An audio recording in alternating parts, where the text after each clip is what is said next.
அடக்கடவுளே! என்ன பருக்குட்டி பாட்டி சொட்டர்லாம் போட்டுட்ருக்காங்கன்னு பார்க்குறீங்களா?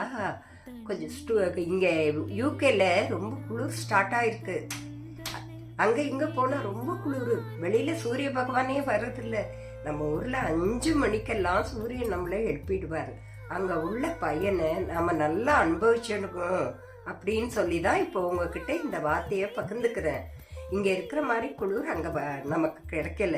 சூரியனுடைய அனுக்கிரகத்தினால நாம் ரொம்ப நல்லா செடிகள் வளர்க்கலாம், வாக்கிங் போகலாம். நம்முடைய ஒவ்வொரு காரியத்துக்கும் சூரியனுடைய பயன் நமக்கு நிறைய கிடைக்கிது. இங்கே அந்த பயன் இங்கே கிடைக்காதனால ஜனங்க ரொம்ப கஷ்டப்படுறவங்க. அதெல்லாம் நமக்கு ஒரு கிஃப்ட்டு. அந்த கிஃப்டை எடுத்துட்டு நம்ம இன்னும் பயனாகணும். இந்த 80 வயசுல நானே இப்போதான் புரிஞ்சுட்டு இருக்கேன். சூரியனுடைய பலனை அங்கே இந்தியாவுக்கு வந்த உடனே ரொம்ப அனுபவிக்கணும். அதே உங்க